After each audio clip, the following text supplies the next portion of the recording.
আজকের এই আলোচনায় সবাইকে স্বাগত। আজ আমরা মানুষের একগুঁয়েমি আর প্রতিরক্ষার দেয়াল পুরোপুরি ভেঙে ফেলার একটা দারুণ মনস্তাত্ত্বিক কৌশল নিয়ে কথা বলবো, যাকে বলা যায় কারো সত্তায় প্রবেশ বা এন্টারিং দেয়ার স্পিরিট। আমরা প্রায়ই ভাবি না যে মানুষকে কোনো কিছু বোঝানো বা প্রভাবিত করা আসলে এতটা কঠিন কেন। এই প্রশ্নেরই কিছু চমকপ্রদ উত্তর আজ আমরা খুঁজব। তো চলুন শুরু করা যাক। শুরুতেই একটা বড় সমস্যার কথা বলা যাক।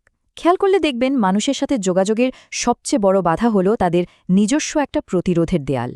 বেশিরভাগ মানুষই কিন্তু তাদের নিজেদের তৈরি করা একটা আলাদা জগতে বা বলা যায় নিজস্ব বাস্তবতায় আটকে থাকে।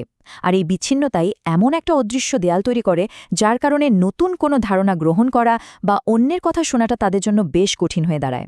এই একগুঁয়েমি কিন্তু শুধু সাময়িক কোনো মেজাজ না, বরং এটা মানুষের মনস্তত্ত্বের একদম স্থায়ী একটা আবরণ। তাহলে এর সমাধান কি?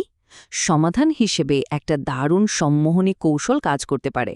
সহজ কথায় বলতে, এটা হলো এমন একটা প্রক্রিয়া যেখানে কোনো জোর জবরদস্তি নেই, বরং যার সাথে কথা বলা হচ্ছে ঠিক তারই নিয়মে খেলে তার ভেতরের অহংবোধ বা নার্সিসিজমকে কিছুটা প্রশ্রয় দেওয়া হয়। মানে তাদের মেজাজ আর পছন্দের সাথে নিজেকে এতটাই নিখুঁতভাবে মানিয়ে নেওয়া যাতে তারা একদম নিজেদের অজান্তেই ওই প্রতিরক্ষার দেয়ালটা নামিয়ে ফেলে। আর ঠিক এই ব্যাপারটিকেই আমরা বলছি এন্টারিং দেয়ার স্পিরিট। এবার চলুন তাত্ত্বিক কথার বাইরে গিয়ে একটা বাস্তব ঐতিহাসিক ঘটনা দেখা যাক। পর্ব ১, একজন ডন জুয়ানকে পরাস্ত করা। সময়টা ১৯৬১ সালের অক্টোবর মাস। স্বল্প পরিচিত এক সাংবাদিক সিন্ডি অ্যাডামসের সামনে এসে পড়ল বিশাল এক সুযোগ, যা একই সাথে ছিল পাহাড় সমান এক চ্যালেঞ্জ। তিনি ইন্দোনেশিয়ার তৎকালীন প্রেসিডেন্ট সুকার্নোর একটা এক্সক্লুসিভ সাক্ষাৎকার নেওয়ার সুযোগ পেলেন। সুকার্নো ছিলেন প্রচণ্ড ক্ষমতাবান একজন নেতা, অনেকেই যাকে বেশ বৈরী স্বভাবের বলে জানতেন, আর ব্যক্তিগত জীবনে তিনি ছিলেন এক কুখ্যাত ডনজুয়ান। এরকম একজন মানুষের কাছ থেকে তার জীবনের একান্ত ব্যক্তিগত স্মৃতিকথা বের করে আনা ভাবাই যায় না, তাই না? কাজটা ছিল প্রায় অসম্ভব। কিন্তু এখানে সবচেয়ে মজার ব্যাপারটা হলো পুরো পরিস্থিতির দারুণ একটা অন্তর্নিহিত পরিহাস। সাধারণভাবে একজন সাংবাদিক কি করতেন? হয়তো কঠিন কঠিন রাজনৈতিক প্রশ্ন করতেন বা একটা দূরত্ব বজায় রাখতেন। কিন্তু অ্যাডামস হাঁটলেন একদম উল্টো পথে। তিনি সুকর্ণর সাথে বেশ মজাদার আড্ডায় মেতে উঠলেন, এমনকি নিজের হোটেলের রুম নিয়ে সুকর্ণর কাছে এমনভাবে অভিযোগ করলেন যাতে সুকর্ণ নিজে একজন রক্ষাকর্তা বা প্রোভাইডারের ভূমিকায় অবতীর্ণ হতে পারেন। সুকর্ণ হয়তো ভেবেছিলেন তিনি তার চিরচেনা প্রলোভনের খেলাটা খেলছেন, কিন্তু আসলে অ্যাডামস তার অহংবোধকে প্রশ্রয় দিয়ে তার সত্তায় প্রবেশ করে খুব সূক্ষ্মভাবে তাকেই প্ররোচিত করছিলেন। বিশ্বাস করবেন কিনা জানি না, অ্যাডামস সুকর্ণর অনুরোধে নিজের চুলের রং পর্যন্ত কালো করেছিলেন। আর এই পুরো কৌশলটা সফল হতে কতটা ধৈর্যের প্রয়োজন ছিল, তাই সময়রেখাটা দেখলেই বোঝা যায়।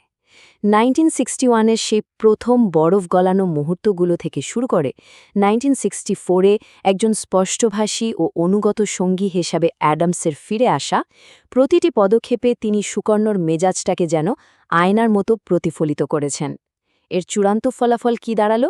1965-এ প্রকাশিত হল সুকর্ণর অত্যন্ত সফল এবং অন্তরঙ্গ এক আত্মজীবনী। এটাকে সত্যি এই কৌশলের একটা নিখুঁত মাস্টার ক্লাস বলা যেতে পারে।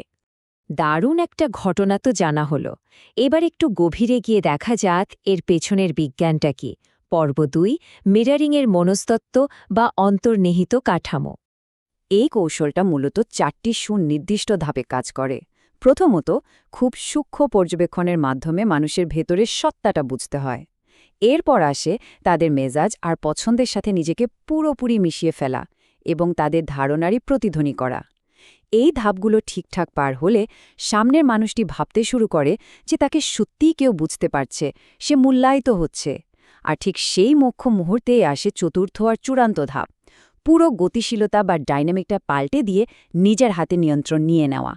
মজার ব্যাপার হলো, এই মনস্তাত্ত্বিক কাঠামোটা কিন্তু দৈনন্দিন জীবনের যে কোনো ক্ষেত্রে, হোক সেটা ব্যবসায়িক আলোচনা বা ব্যক্তিগত সম্পর্কের কোনো জটিল পরিস্থিতি, সব জায়গায় চমৎকার কাজ করে। এখানকার সবচেয়ে গুরুত্বপূর্ণ বিষয়টা লুকিয়ে আছে মানুষের আত্মরতি বা নার্সিসিজমের বিবর্তনের মধ্যে। আমরা যখন ছোট থাকি তখন আমাদের আত্মরতি থাকে একদমই শারীরিক, মানে আমরা নিজেদের শরীরকে ঘিরেই আবর্তিত হই। কিন্তু বয়স বাড়ার সাথে সাথে এই আত্মরতিটা একটা শক্ত মনস্তাত্ত্বিক খোলসে পরিণত হয়। আর এই শক্ত খোলসটা তখনই ভেদ করা সম্ভব যখন কারো রুচি, পছন্দ আর মানসিকতার ঠিক একটা নিখুঁত আয়না তার সামনে ধরা হয়। সত্যি বলতে মানুষ আসলে অন্য মানুষের মধ্যে নিজেকেই দেখতে সবচেয়ে বেশি ভালোবাসে। এই বিষয়টা বোঝানোর জন্য চমৎকার একটা রূপক ব্যবহার করা যায়। লার্ক নামের একটা পাখি আছে যাকে ধরা খুব কঠিন, কিন্তু শিকারীরা মাঠে একটা আয়না রেখে দেয়। পাখিটা নিজের প্রতিচ্ছবি দেখে এতটাই মুগ্ধ আর সম্মোহিত হয়ে যায় যে সে পারিপার্শ্বিক সব জ্ঞান হারিয়ে ফেলে। আর ঠিক তখনই শিকারীর জাল তাকে আটকে ফেলে। মিররিং ঠিক এইভাবেই কাজ করে।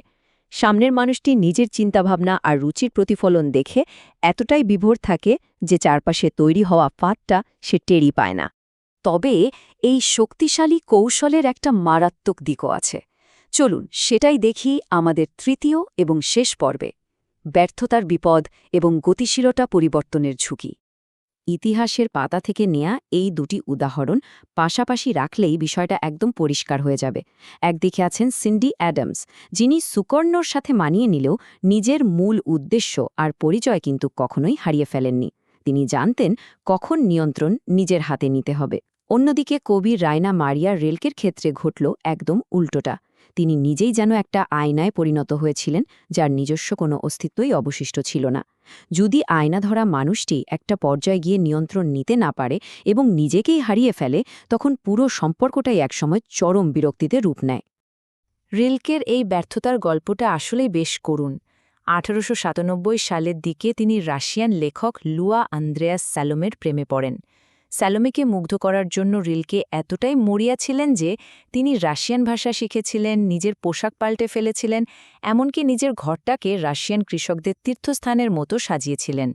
এই যে চরম পরাধীনতা আর নিজের পরিচয়ের সম্পূর্ণ বিলুপ্তি, এটাই শেষ পর্যন্ত স্যালোমেকে দূরে ঠেলে দেয়। 1899 সালে তাদের সম্পর্ক চিরতরে ভেঙে যায়। এ থেকেই বোঝা যায় মিররিং বা অন্যের প্রতিফলন হওয়াটা কেবল একটা প্রাথমিক ধাপ হওয়া উচিত, কোনোভাবেই চূড়ান্ত গন্তব্য নয়। আজকের এই আলোচনা শেষ করার আগে একটা গভীর চিন্তার খোরাক রেখে যেতে চাই। ভাবুন তো, যখন এই কৌশলটা প্রয়োগ করা হয় আর যে মানুষটা অন্যের জগতে প্রবেশ করতে গিয়ে নিজের পরিচয়টাই পুরোপুরি হারিয়ে ফেলে, তখন আসলে বন্দীটাকে শিকার নাকি খোদ শিকারী? এটা আমাদের একটা চরম সত্য মনে করিয়ে দেয়। অন্যের জগতে প্রবেশ করার সবচেয়ে বড় ঝুঁকিটা হল নিজের জগতে ফিরে আসার পথটা চিরতরে ভুলে যাওয়া। মনস্তত্ত্বের এই আয়নার খেলা ঠিক যতটা শক্তিশালী, ঠিক ততটাই বিপজ্জনক।